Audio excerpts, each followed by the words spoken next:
నమస్తే, welcome to hit TV. నేను మీ మాధురి. ఈరోజు మనతో పాటు ఉన్నారు రామ్ శర్మ గురూజీ. నమస్తే గురూజీ. గురూజీ, మనకి వైశాఖ మాసం వస్తుంది కదా, ఈ వైశాఖ మాసంలో 12 రాసుల యొక్క స్థితిగతులు ఎలా ఉండబోతున్నాయి? ఈ రాశి వాళ్ళు ఏమైనా చేసుకోవాలి అంటే పరిహారాలు, ఎలాంటి పరిహారాలు చేసుకోవాలి, ఎలాంటి పరిహారాలు ఎలాంటి పూజలు చేసుకుంటే వాళ్ళకి ఇంకా ముందుకు బాగుంటుంది? శుభం తల్లి, సంతోషం. శ్రీ గురుభ్యో నమ. శ్రీ మహాగణాధిపతయే నమ. గురు బ్రహ్మ గురు విష్ణు గురుదేవో మహేశ్వర గురు సాక్షాత్ పరబ్రహ్మ తస్మై శ్రీ గురవే నమ. హరితస గోత్రోత్పన్నం హరిభక్తిపరాయణం శంకర గురువరేంద్ర చరణం శరణం ప్రపద్యే. శ్రీ మహద్భ్యో గురుభ్యో నమ. అరుణాం కరుణాతరంగితాక్షిం ధృతపాశాంకుశపుష్పబాణ చాపాం హనిమాధురయూవృతాం అయోకైః అహమిత్యేవ విభావయేద్భవానీం. శ్రీ గురుభ్యో నమ. వైశాఖ మాసం మే నెల అంటే ఏప్రిల్ 28వ తారీఖు నుంచి మనకు ప్రారంభమవుతుంది. ఈ మే నెలలో గ్రహాల యొక్క స్థితిగతులను బట్టి ఈ మేషరాశి నుంచి మీనరాశి వరకు ఈ 12 రాశుల వారికి ఎలా ఉందో కొద్దిగా మనం చెప్పుకోవడం జరుగుతుంది. గురుగారు, సింహరాశి వారికి ఈ వైశాఖ మాసంలో ఎలా ఉండబోతోంది? శ్రీ గురుభ్యో నమ. శ్రీ మహాగణాధిపతయే నమః. సింహరాశి వారికి కూడా అమ్మ ఈ నెలలో కొంత మిశ్రమ ఫలితంగానే కనబడుతుంది. అయితే మే 15వ తారీఖు నుంచి గురువు 11వ ఇంటికి వస్తున్నాడు కాబట్టి సింహరాశి వారికి కొంతవరకు అనుకూలమైన వాతావరణమే కలగడానికి ఆస్కారం ఉంది. కానీ మే ముందు 15 రోజులు పక్షంగా తీసుకున్నట్టే 2 భాగాలు చేసినట్టయితే ముందు 15 రోజులలో కొద్దిగా ఇబ్బందికరంగా ఉంటుంది.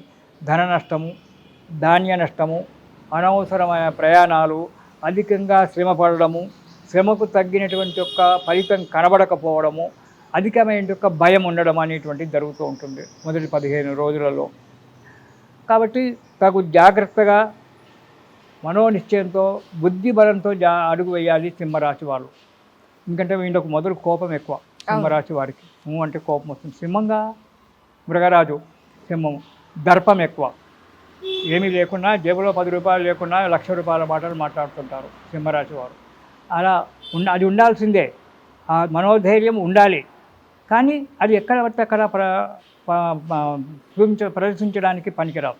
అది ఎక్కడ ప్రదర్శించాలో అక్కడే ప్రదర్శించాలి. కానీ అన్ని దిక్కులా అది ప్రదర్శించడం వల్ల నష్టపోతుంటాం. ఒక దర్పం అనేటువంటి రాశి అలాంటి రాశి కాబట్టి దర్పంలో ఉంటారు. వీళ్లకు ఇక మొదటి వారం కనుక చూసుకున్నట్టయితే అపకీర్తి. కొన్ని పనులు సగం చేసి ఆపేయడము, ఆ పనులు పూర్తి కాకపోవడము, దానివల్ల డబ్బు నష్టపోవడము, అపకీర్తి రావడము, వచ్చేటువంటి కాంట్రాక్టర్లు ఉన్నారనుకో, సింహరాశి వారు కాంట్రాక్టర్ రాకపోవడము, డబ్బు నష్టపోవడం అనేటువంటిది జరుగుతూ ఉంటుంది.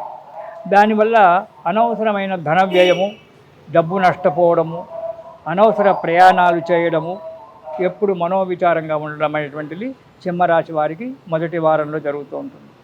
ఇక 2వ వారం కనుక చూసుకున్నట్టయితే అనారోగ్యం ఏర్పడుతుంది.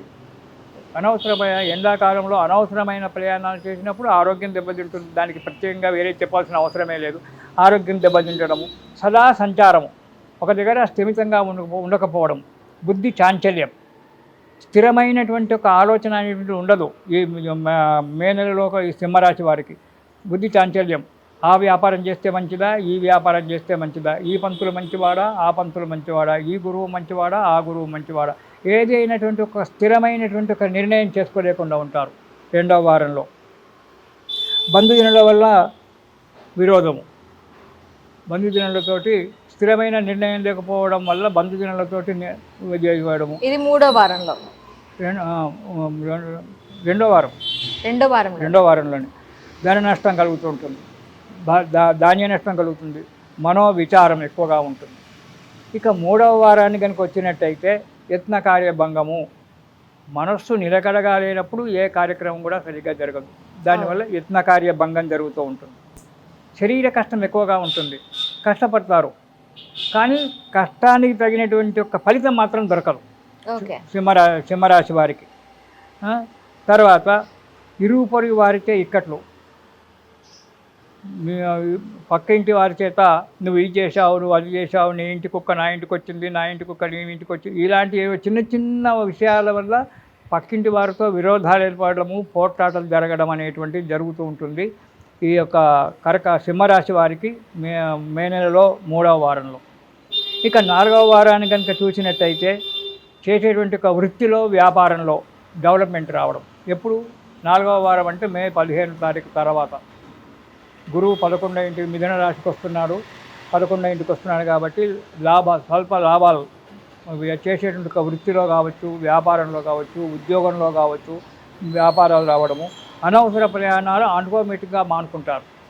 ఓకే, 4వ వారంలో అనవసర ప్రయాణాలు ఎప్పుడైతే అనుకోకుండా మానుకుంటారో ఆరోగ్యం బాగుపడుతుంది, మనశ్శాంతి ఏర్పడుతుంది, చేసేటువంటి ఒక వృత్తిలో వ్యాపారంలో వృద్ధి దొరుకుతుంది, మనస్సు నిలకడమైన ఒక యోగం కలుగుతూ ఉంటుంది.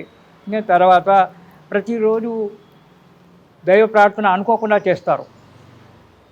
ఎందుకు చేస్తారో మనకు అంతకుముందు దేవుడిని నమ్మనటువంటి వాళ్ళు మే నెల 4వ తారీఖు నుంచి సింహరాశి 4వ వారం నుంచి సింహరాశి వారు ప్రతిరోజు దైవ ప్రార్థన చేయడము, దేవుడికి దండం పెట్టుకొని పోవడము, దారిలో వెళ్తే గుడి కనబడితే గుడికి దేవుడికి నమస్కారం చేసుకుని పోవడము, ఇవన్నీ కూడా ఒక ఆధ్యాత్మిక చింతనలోకి మరలడం అనేటువంటిది జరుగుతూ ఉంటుంది.